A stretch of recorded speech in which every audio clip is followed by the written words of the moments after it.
क्या कर रहा हूं मैं? दर्पण में देख रहा हूं। आप लोग भी प्रतिदिन देखते होंगे, परंतु प्रतिदिन अपना मुख देखने के बाद भी उस पर लिखी एक बड़ी सीख देखना भूल जाते हैं। अब आप कहेंगे कैसी सीख? तो जाइए, एक बार फिर से दर्पण के सामने जाइए और मुख खोलकर देखिए, क्या दिखेगा? दंत पंक्ति और जीभा, है ना?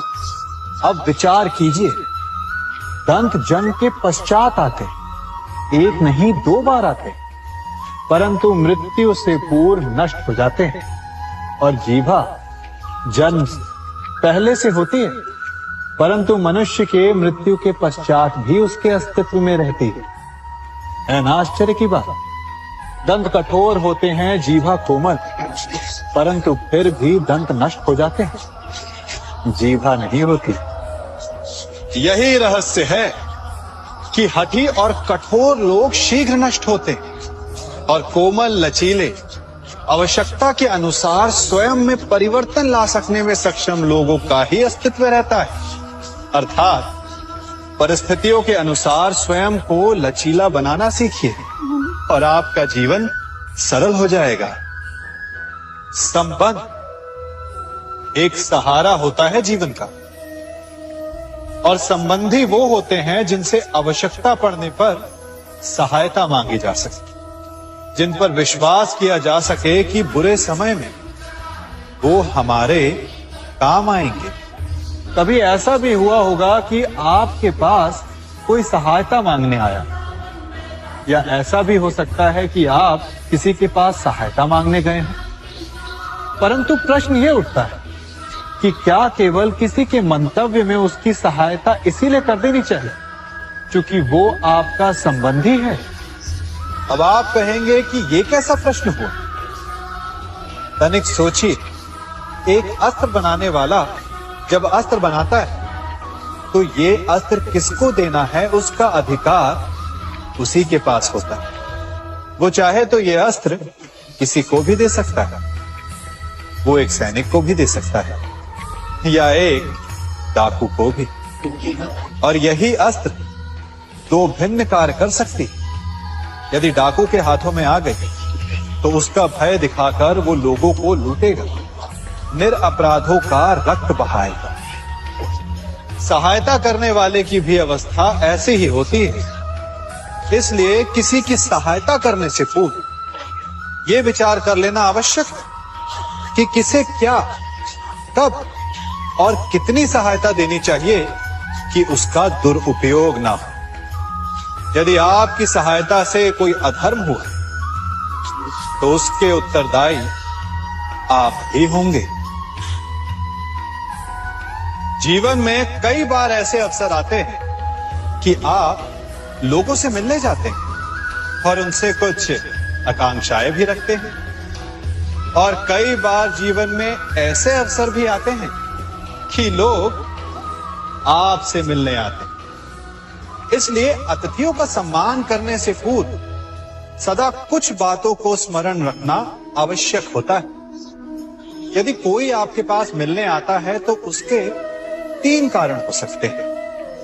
पहला कारण होता है भाव, दूसरा अभाव और तीसरा प्रभाव। तो जैसा अतिथि उसको वैसा ही सम्मान दे। यदि आपके पास कोई भाव से आए तो उसे केवल आपका प्रेम चाहिए, आपका सानिध्य चाहिए, और यदि कोई अभाव में आया तो उसकी उतनी सहायता अवश्य करें जितना आप करने में सक्षम हो, परंतु इतनी अधिक भी ना करें कि वो उस सहायता का दुरुपयोग कर बैठे। और यदि कोई प्रभाव में आया तो स्वयं पर अभिमान ना करें, क्योंकि कभी ना कभी जीवन में आप भी भाव, अभाव और प्रभाव के चक्रव्यूह में फंस सकते हैं।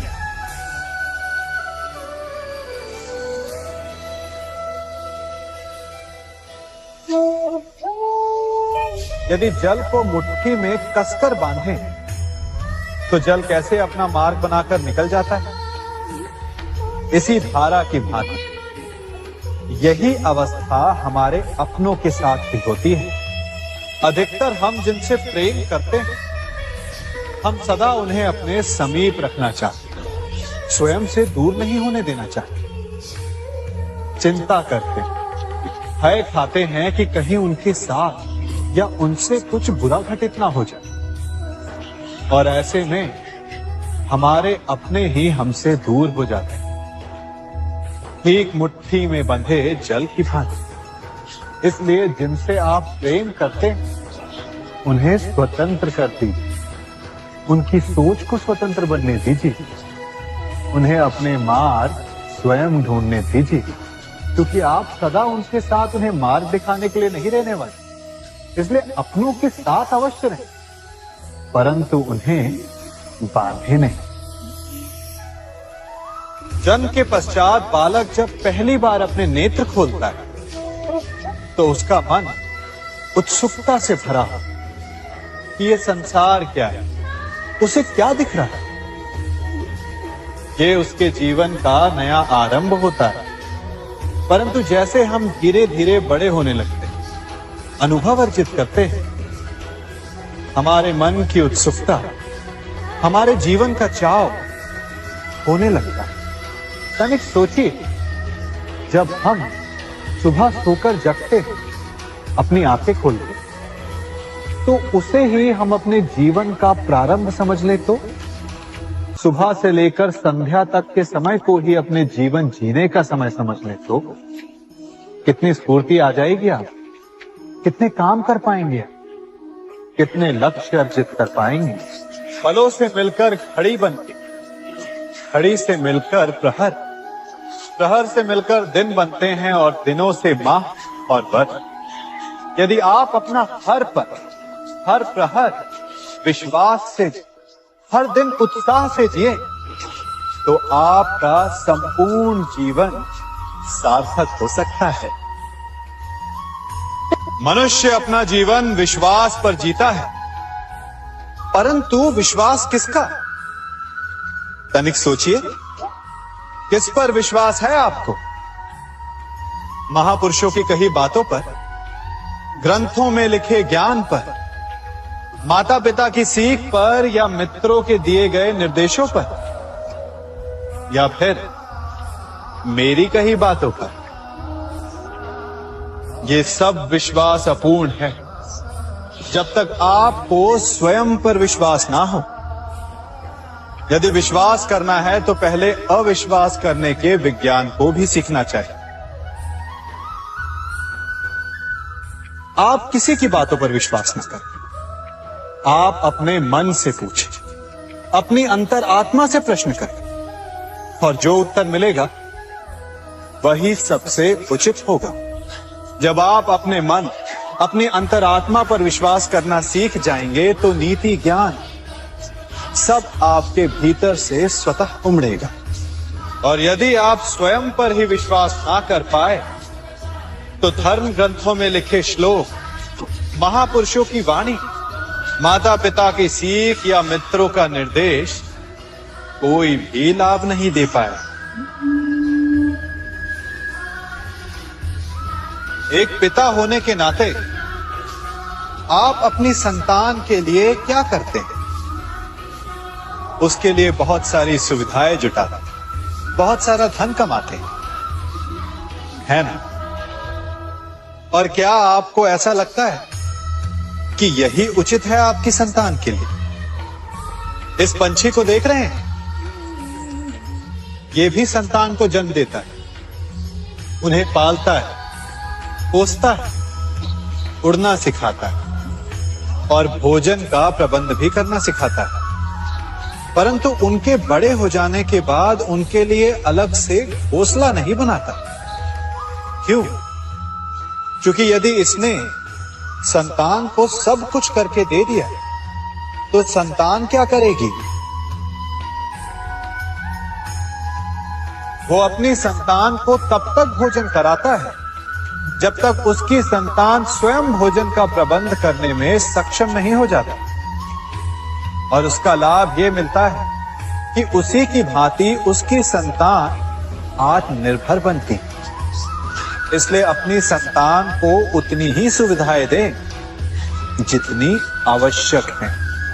मोह को त्यागे।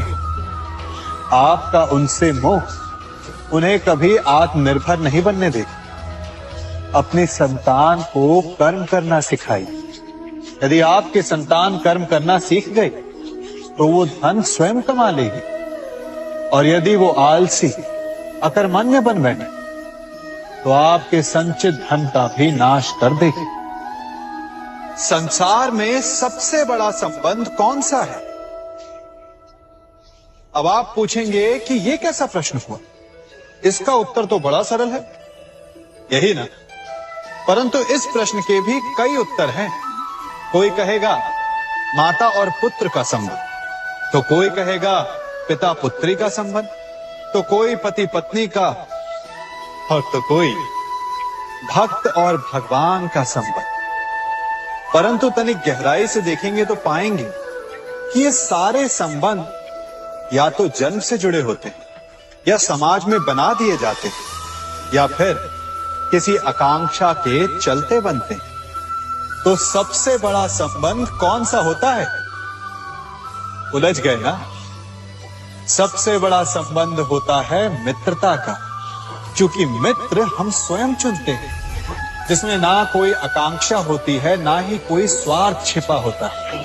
यदि कुछ होता है तो केवल साथ का आनंद। अपने बीते दिनों को स्मरण कीजिए। जब आप घर से बाहर निकलते होंगे तो सबसे पहले किसका स्मरण होता था? मित्र का। परंतु जैसे जैसे मनुष्य बड़ा होता जाता है, सफल होता जाता है, मित्र छूटते जाते हैं और फिर वो अपनी आय, अपने जीवन के स्तर के अनुसार मित्रता करने लगता है। उसके मन में ये विचार आ जाता है कि मित्रता बराबरी वालों से ही होनी चाहिए। यही सोच अनुचित है, क्योंकि मित्रता बराबर वालों से नहीं होती, मित्रता हमें बराबर करती है। इसलिए नए मित्र अवश्य बनाएं, परंतु अपने पुराने मित्रों को भूलिएगा मत।